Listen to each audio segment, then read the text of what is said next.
देखिए, ये हर विपरीत परिस्थितियों को भी उनमें से भी अवसर ढूंढने का प्रयास करती है। इसलिए भारतीय जनता पार्टी की सरकार बुरी तरीके से फेल हुई है, देश में भी और प्रदेश में भी।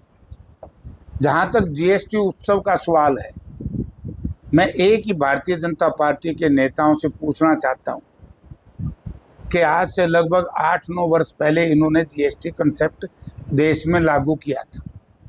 उस वक्त डॉक्टर मनमोहन सिंह जी ने कहा था कि 4 स्लैब की बजाय 2 स्लैब दी जाए। जब 2 स्लैब कांग्रेस पार्टी दे रही थी, यूपीए गवर्नमेंट दे रही थी, तब तो बीजेपी के लोगों ने विरोध किया और अब इन्होंने लागू कर दिया। और जो लागू की 4 स्लैब, यानी कि लाखों करोड़ रुपया लोगों की जेब से निकलवा लिया। और जब भारतीय जनता पार्टी की सरकार विकास की दृष्टि से फेल होगी, रोजगार की दृष्टि से फेल होगी, महंगाई की दृष्टि से फेल होगी, रोकने की महंगाई, भ्रष्टाचार चरम सीमा पर है, और जो दूसरे जैसे देश में एसआईआर लागू कर दी, सारा देश उसका विरोध कर रहा है। तो इन सब चीजों को देख करके अपनी असफलताओं को छुपाने के लिए इन्होंने कहा कि हमने जीएसटी की दरें कम कर दी। लाई क्यों भाई? जमा सब सारी टाल कर दो।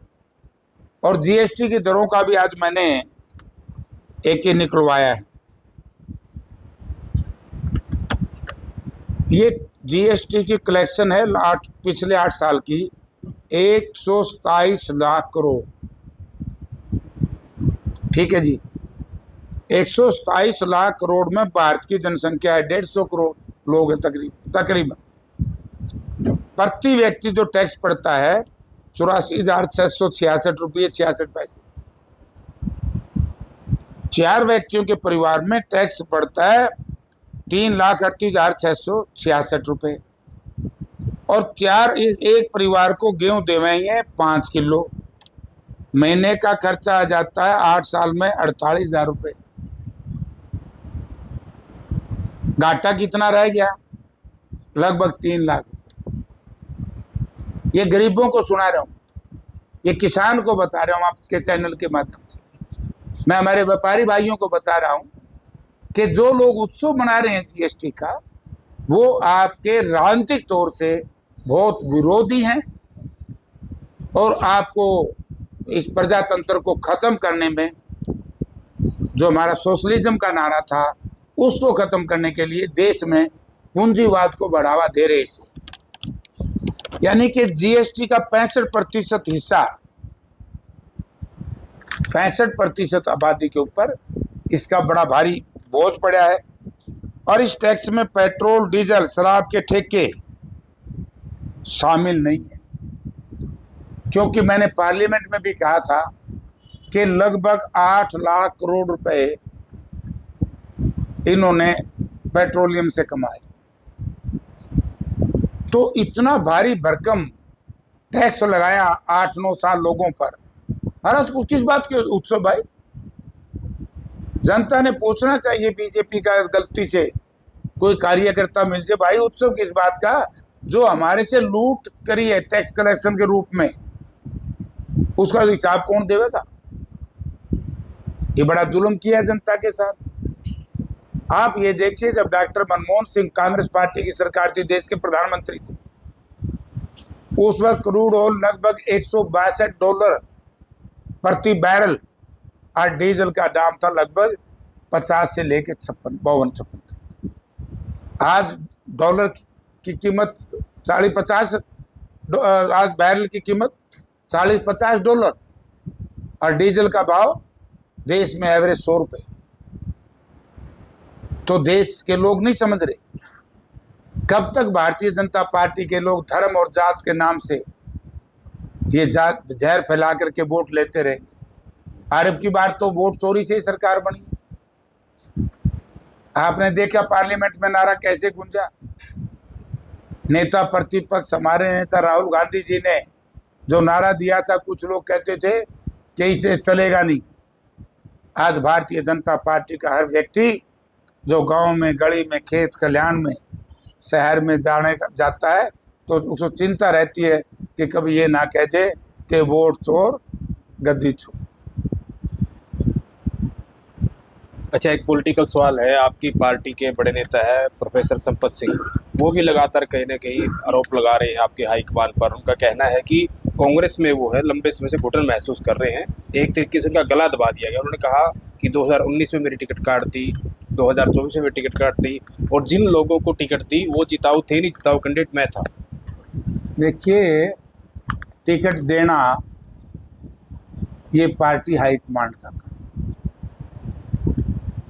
ये ना तो जयप्रकाश का है, ना जिनका नाम ले रहे हैं उनका है। वो तो अपनी रिकमेंडेशन करते हैं। जहां तक सवाल है कि उन्होंने कहा कि कांग्रेस मुझे समझ नहीं रही, यही बात थी जी।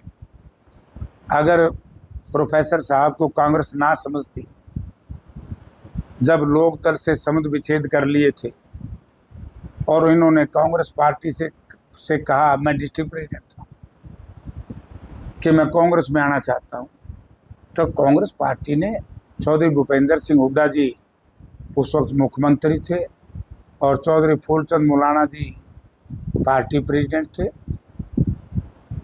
तो उस वक्त इन्होंने शामिल होने की इच्छा जाहिर की तो इनको शामिल किया, और शामिल करने के बाद इनको नलवा से टिकट दी, नलवा से एमएलए बनाया। 2014 में लोकसभा दी, वो बुरी तरीके से हार गए। फिर 2014 में असेंबली दी, वो बुरी तरीके से हार गए, और 14 के बाद मैंने कांग्रेस छोड़ दी थी। आगे का फिर मैं बताऊँ, लेकिन मुझे तो फिर 22 का याद है, जैसे प्रोफेसर साहब ने को टिकट नहीं मिली, मैं उस वक्त कांग्रेस में नहीं आया था। मैं तो आखिरी के 1-2 दिन आया था जब टिकटें बंट रही थी। मैं इंडिपेंडेंट एमएलए था कलैत से, तो उस वक्त टिकट नहीं दी, और शायद रणधीर बनियार को टिकट मिल गई थी, तो ये उसी वक्त कांग्रेस के खिलाफ काम किया, बीजेपी में चले गए, आपको भी याद होगा। फिर बीजेपी से मोह भंग हो गया, वापिस आ गए, और उस वक्त बाई इलेक्शन होना था आदमपुर का, तो इनसे कहा भी गया कि आदमपुर का बाई इलेक्शन लड़ लो। बाई इलेक्शन लड़ने से इन्होंने मना कर दिया। अरे ये मना को बंद कमरा में नहीं किया, ये पार्टी की चंडीगढ़ में मीटिंग में किया, वर्करों के बीच, नेताओं के बीच, कि हम चुनाव नहीं लड़ेंगे, मैं और मेरा बेटा। तो मुझे लड़ना पड़ा, मैं लड़ा। तो उसके बाद फिर पार्टी से ये, यानी कि 14 के बाद या 19 के बाद टिकट चलो इनको नहीं मिली, कट की, ये मान लो, उसके बाद पार्टी के साथ कोई तालमेल प्रॉपर नहीं रहा, और उसके बाद भी इनको ऑफर करे 19 में 22 में तो लड़ लेते, किसी ने रोके थे। अब ये सोच के आदमी इलेक्शन लड़ा, मैं पक्का जीतूं, मैं भी तो लड़ा, और ये भी देख रहा था कि आदमपुर से हार निश्चित है, फिर भी लड़े। अब अपनी विफलताओं को छुपाने के लिए कोई भी व्यक्ति पार्टी के सीनियर नेताओं को आरोपित करके अपनी विफलताओं को छुपाए, कमजोरियों को छुपाए, तो वो अच्छी बात नहीं। पीछे वो इनेलो की रैली में भी गए थे रोहतक, उन्होंने कहा कि जो कांग्रेस के बड़े नेता दोषी हैं, जिनकी वजह से सरकार नहीं आई या फिर आती आती रहेगी, अगर उन नेताओं को फिर से बड़ी जिम्मेदारी दी जाती तो कांग्रेस छोड़ देंगे। देखिए, छोड़ना ना छोड़ना तो इनका अपना फैसला है, लेकिन ये इनका ये कहना कि कोई शोभनीय नहीं है, यही तो मैं कह रहा हूं कि बीजेपी का जो रैली थी ना, वो इनेलो की वो sponsored by Bharatiya Janata party, और इस प्रदेश के लोगों ने तो उसी दिन जचगी थी कि जिस दिन गोपाल कांडा का बयान का जवाब दे दे संपत सिंह दे दो, चाहे लोकदल के लोग दे दो, आज तक कोई विरोध नहीं आया उसका। जो कांडा साहब ने कहा था कि वे मनोहर लाल जी का मेरे पास टेलीफोन आया कि तो रानिया से क्या इनलो कैंडिडेट की मदद कर दो। चौधरी रणजीत सिंह कहते हैं, उनका क्लिप सुन लो, कि वे अभय सिंह लोकदल बीजेपी के लिए काम कर रहे हैं। उसकी कंट्राडिक्शन नहीं आई। और अब पक्का सिद्ध हो गया, एक ही लाइन में सिद्ध हो गया। उन्होंने कहा कि मुझे कहते हैं वोट काटू, मैं तो कांग्रेस की रांद काटने आया हूं। मतलब ये पूरा उनका भाषण देखो। जो भूपेंद्र सिंह हुड्डा और कांग्रेस से सिवाय किसी के खिलाफ बोले, किसी भी पार्टी की रैली हो वो विपक्ष की थी। चाहिए तो ये था कि हरियाणा का बहुत बड़ा हिस्सा बाढ़ग्रस्त है। हरियाणा की अब की बार किसान की फसल जहां बाढ़ नहीं है वहां भी 50% रहेगी। कहना तो ये चाहिए था लोकदल के मित्रों ने, किसान का मुआवजा जल्दी दे दो। हरियाणा में प्राकृतिक आपदा के बजाय प्रशासनिक आपदा है। सरकार इस कमी को दूर करके जो बाढ़ के इलाके हैं उनमें ड्रेन बनाएं, ड्रेनों की सफाई कराएं। रोजगार कितना दिया है, क्यों नहीं दिया? आज एसवाईएल के बारे में क्या बोल रहे? एसवाईएल तो मुंदनिया स्टेज पे बुलाया किया था। मैं लोकदल के मित्रों से पूछना चाहता हूं, दूसरों को आरोप लगाने से पहले खुद ये बताएं, इन्होंने प्रकाश सिंह बादल के साथ मिलकर के, स्वर्गीय प्रकाश सिंह बादल जी के, चलो अब अकाली दल है, सुखबीर बादल, हांसी बुटाना लिंक नहर का निर्माण हो गया था, पंचर होने से सुप्रीम कोर्ट में स्टे करा लिया। 11 साल से बीजेपी सरकार ने इनके कहने से पैरवाई नहीं की। अगर हांसी बुटाना लिंक नहर मिल जाए, जो हमारा पंजाब में प्रतिदिन हजारों क्यूसिक पानी बेकार जाता है, वो इस इलाके को, हांसी के इलाके को, भिवानी के इलाके को, हिसार के इलाके को, कैथल के इलाके को पानी मिले। और जिस Sukhbir Singh Badal deputy chief minister थे, जिसने नहर ही बूर दी, सुप्रीम कोर्ट के आदेश की धज्जियां उड़ा दी, लोकदल के लोग उनको सम्मानित करें अपने मंच से। तो ये खेल क्या है? इसीलिए कहते हैं कि ये तो सारे के सारे बीजेपी के बी टीम है। अच्छा, प्रोफेसर संपत सिंह ने रैली में जो है अभय सिंह चौटाला की तारीफ की मंच से। उन्होंने ये भी कहा कि जिस तरीके से अभय सिंह चौटाला के यहाँ रोहतक में जो माहौल बन रहा है, ये माहौल कहीं ना कहीं पूरे हरियाणा में बनेगा। और उन्होंने सीधा कहीं ना कहीं भूपेंद्र सिंह हुड्डा को चेतावनी या चुनौती देते ये भी कहा कि जो बड़े नेता अपने आप को कहते हैं, अगर हिम्मत है तो रैली करके देख ले, पता लग जाएगा। किसी के कहने से कौन करेगा?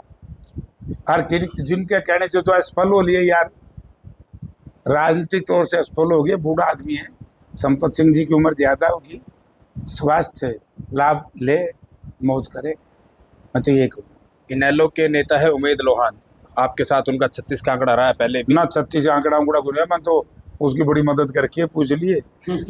उन्होंने कहा कि जयप्रकाश जेपी की फितरत है दगा देना, धोखेबाजी करना। उन्होंने आपका एक बड़ा उदाहरण देते हुए बताया कि पहले ओम प्रकाश चौटाला को दगा दिया, फिर बंसीलाल को दिया, अब जो है भूपेंद्र हुड्डा को भी देंगे। इसीलिए तो बेचारे बिरानो बयान है, ये उन पर लागू होता है। दगा किसी का सगा नहीं, चाहे देख लियो कोई करके। जयप्रकाश 6 बार लोगों ने जितवाया है। और जहां तक सवाल है ओम प्रकाश चौटाला जी का धोखे का, मैं इससे एक बात पूछना चाहता हूं कि अगर उन्होंने, ये तो सही कोई नहीं पूछता, पर्सन तेरे दर्द तेरे भी हो रहा है कि उनकी नर्सरी नहीं कहो नहीं। मैं क्या नाम है, उमेद से बात पूछूं कि मैं तो उनकी नर्सरी का हूं, तो चौधरी ओम प्रकाश किसकी नर्सरी के? बताओ। चौधरी देवलाल कौन नर्सरी में थे, जिनके आज विरासत की बात करते हैं और उन्हें क्या नाम का कार्य? चौधरी साहब राम किस नर्सरी के थे? स्वर्गीय चौधरी साहब राम। उनके भाई स्वर्गीय चौधरी प्रताप सिंह किस नर्सरी के थे, ये बताया दियो। और आपके चैनल के माध्यम से मैं लोगों को बताना चाहता हूं, ये सारे कांग्रेस में से निकले। गलत हो तो मेरी बात कर, क्योंकि उस वक्त कांग्रेस से लड़ रहे थे। और जब हम आए तो हम लोकदल में थे। लेकिन ये भी बता दूं, अगर जयप्रकाश को टिकट दिया जनता दल ने, उस वक्त लोकदल नहीं था, बीना बेरा को नहीं, जनता दल था। जब मैं पहली बार चुनाव, लोकदल से नहीं लड़े। इन्हें तो लोक के दल दिखे बस। 89 में जनता दल था। वीपी सिंह हमारे पार्टी के प्रेसिडेंट थे। और मैं इलाहाबाद में जब लड़ रहा था, वीपी सिंह जी की सपोर्ट पे गया था, मैं युवा लोकदल का प्रेसिडेंट था। तो ये क्यों नहीं गए, और लोग क्यों नहीं गए? इनको कोई रोक रहा था? जयप्रकाश ने संघर्ष किया, मेहनत की। जब असहयोग आंदोलन की लड़ाई चल रही थी, स्वर्गीय चौधरी देवलाल ने ऐलान किया था न्याय युद्ध। जब हम सरकार का बहिष्कार कर रहे थे, जींद में किसने आंदोलन किया, कुराड़ में किसने आंदोलन किया?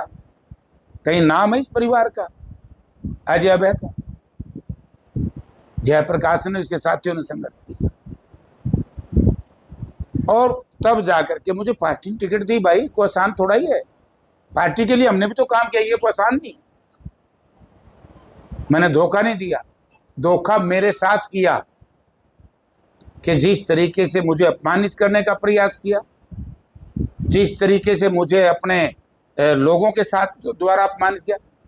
हमें तो ये कहते थे काली भेड़, हम भेड़ आगे।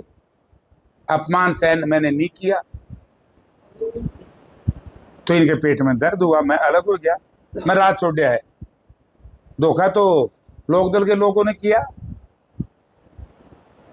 बता दूं, 1998 में स्वर्गीय कांशीराम जी की पार्टी से समझौता कर लिया। और जैसे ही एमपी का चुनाव खत्म हुआ, 5 बजे वोट पड़े, उम्मीदवार को बता दिया। धोखा यो है कि उसी दिन उससे संबंध तोड़ दिया। ये है धोखेबाज। धोखा किया है तो इन्होंने अपने साथी अमीर सिंह से किया। धोखा किया है तो इन्होंने जयप्रकाश से किया है, लोकदल के लोग। आनंद सिंह डांगी से किया है, जो इनकी पार्टी में थे। खुद की बात बेटे गंदे को नहीं। और धोखा किया है तो सबसे ज्यादा इन्होंने इस प्रदेश की लोकदल के लोगों ने प्रदेश की जनता के साथ किया है कि किस तरीके से पड़ोसी प्रदेश के साथ मिलकर के, पंजाब से मिलकर के हमारी नहर नहीं खोदने देते। एक प्रश्न बताओ, ये धोखा नहीं जनता के साथ? 1985 में राजीव लोंगोवाल कोड को लेकर के एक आंदोलन चलाया और आंदोलन में हमने कहा कि राजीव लोंगोवाल का जो समझौता हुआ सही नहीं है। और उसके बाद आज उसी समझौते को मान रहे हैं। राज लेने के लिए तो समझौता सही नहीं, और राज आ गया, अब उसी समझौते को अच्छा मान रहे हैं। तो जनता से माफी मांगनी चाहिए लोकदल के लोगों ने कि कुर्सी हासिल करने के लिए जनता को गुमराह किया। अच्छा, अन्य पार्टियों, अभी अभी पूरा थोड़ा रह गया। मैं हरियाणा विकास पार्टी में के साथ गया। मैं बताना चाहता हूं इन लोकदल के मित्रों को कि जयप्रकाश एमपी था और स्वर्गीय चौधरी बंसीलाल चीफ मिनिस्टर थे, तब मैं लोगों की लड़ाई लड़ी थी, राज छोड़ा था मैंने, और इंडिपेंडेंट लोकसभा लड़ी थी। मैं किसी इनकी तरह उन पार्टियों में न्यूने को नहीं बाजिया था। इंडिपेंडेंट लड़ा था और फिर मैं कांग्रेस में गया था। 2000 में कांग्रेस से एमएलए बना था। और जब मैं एमएलए था, किस तरीके से लोकदल के लोगों ने मुझ पर झूठे मुकदमे दर्ज किए। 302 का पर्चा राजस्थान में दर्ज करवाया, उसमें डाइंग डिक्लेरेशन में इनकी पार्टी के नेता गवाह बने, जिस तरीके से बरवाड़ा में एक गरीब की लड़ाई थी, लोकदल के लोग एक दलित समाज की दुकान पर कब्जा कर रहे थे, और समाज की लोगों की दुकान पे, मैंने उसका विरोध किया था। इन्होंने उठा करके मुझ पर डकैती का पर्चा दर्ज कर दिया। किस तरीके से मेरे ऊपर लैंड ग्रैबिंग, प्लॉट का मालिक कहता है कि जेपी ने कब्जा नहीं किया, और स्वर्गीय चौधरी ओम प्रकाश चौटाला की सरकार ने पर्चा दर्ज करके और मेरा कोर्ट में केस दे दिया। आर्म्स एक्ट मेरे पे लगा दिया कैथल में, जब मेरी उम्र कुल मात्र 7 या 8-9 साल थी। रेवेन्यू का केस दर्ज करा करके मुझे जेल में डालने का प्रयास किया, असफल प्रयास था। पुलिस गिरफ्तार करने आई थी, इतनी देर में मुकदमा में मेरी जमानत हो गई। आनंद सिंह डांगी के साथ किसने धोखा किया, बिना कसूर जेल कटवा दी। तेजिंदर पाल मान के साथ किसने धोखा किया, बिना कसूर 302 का पर्चा दर्ज करा दिया। एक आईपीएस अफसर को, आर एस यादव को, किस तरीके से अपने चौटाला बुला करके सरकार का ताकत का दुरुपयोग करके उसको अपमानित किया। इनको तो एक ही अपने गरेबान में भी झांक के देख लो उमेद भाई, है क्या ये माजरा, सौदा क्या? तो सबों ने इनके साथ धोखा किया क्या? इन लोगों का क्या कसूर था जिनके मैंने नाम गिनवाए? ऐसा जमाना था, राजगुरु मार्केट में रोड़ा पड़ जाया करता के आगे रहे हैं। और इन्हें का बयान है, जो गरीब बयान था ना रोहतगड़ा, न्यूएक इनका बयान हो रहा है। बोला वो इंसान क्या जिसके नाम से हजारों लोग रात को चारपाई पर उधड़ के ना पड़े, वो बयान किसका है? तो ऐसे लोग राज चलाएंगे? तो हमारी लड़ाई है भैया किसी पार्टी से नहीं, हम किसी के साथ, मैं तो धोखा नहीं करा, मैं तो कांग्रेस में हूं, और इंडिपेंडेंट जीत के भी मैंने बीजेपी का समर्थन नहीं किया, मैं कांग्रेस के साथ हूं। अच्छा, अन्य जो पार्टियां हैं उनकी रडार पर तो भूपेंद्र सुड्डा है ही, लेकिन जो कांग्रेस के नेता है वो भी कहीं कि लगातार उनके खिलाफ बयान देते हैं। जैसे पहले कुलदीप शर्मा ने बोला, उसके बाद चौधरी वीरेंद्र सिंह ने बोला कि अब उम्र होगी, उनको रिटायर हो जाना चाहिए। तो कैसे देखते हैं? देखिए, चौधरी वीरेंद्र सिंह तो नया बीजेपी में आया है, बुजुर्ग हो गया और रिटायर हो लिया। उनकी बात का तो अपन है, तो क्योंकि वो एक्टिव पॉलिटिक्स में है, पार्टी छोड़ के आए थे, पता नहीं क्या संदर्भ होगा। उन पे भी इस तरह का आरोप था, भाई 10 साल कांग्रेस में रहे, फिर 10 साल बीजेपी में मौज लंदे रहे, और इसीलिए तो बजिंदर सिंह को जो टिकट नहीं मिला, इसीलिए नहीं मिला कि क्योंकि लोगों में एक विरोध हो गया, उसका गुस्सा झाड़ रहे होगा साहब कि वे बजिंदर सिंह जब किसान विरोधी 3 कानून पार्लियामेंट में आए तो उस वक्त बजिंदर सिंह उनके समर्थन में था, और उनके समर्थन में हांसी में रैली निकाली थी, तो टिकट नहीं मिली। मुझे टिकट मिलेगी, उसका गुस्सा क्यों झाड़ा भाई? जब कांग्रेस में आ गए, बीजेपी को ये छोड़ के आए, क्योंकि पैनल में भी नाम नहीं था बजिंदर का। एंड टाइम पे पार्टी ने मुझे टिकट दे दी। अब पार्टी में रहो ना, पार्टी की बात पार्टी प्लेटफॉर्म पे करनी चाहिए सब ने। अच्छा, 5 अक्टूबर से वो सद्भावना यात्रा भी निकाल रहे हैं बजिंदर सिंह और वीरेंद्र सिंह। मुझे नहीं पता, ये कांग्रेस की यात्रा है मेरे हिसाब से तो अभी तक तो प्रदेश कांग्रेस कमेटी से या हाईकमांड से हमें कोई मैसेज नहीं। और जहां हमें मैसेज ना हो तो व्यक्तिगत कोई करे। अच्छा था सद्भावना यात्रा जो उदन कर लेते, जब ये कानून पास हो रहे थे, किसान 730 शहीद हुए, उस वक्त लड़ना चाहिए था। जैसे जयप्रकाश ने, जब मंडियाड़ी कांड हुआ, मैं भारतीय जनता पार्टी और हरियाणा विकास पार्टी की सरकार थी, किसी भाई को याद होगा तो मंडियाड़ी में जैसे ही गोलियां चलाई, 4 किसान या 3 शहीद हुए, एग्जैक्ट फिगर याद, तो मैंने सरकार का, हमारी पार्टी का विरोध किया था कि किसानों पर गोली चलाना गलत।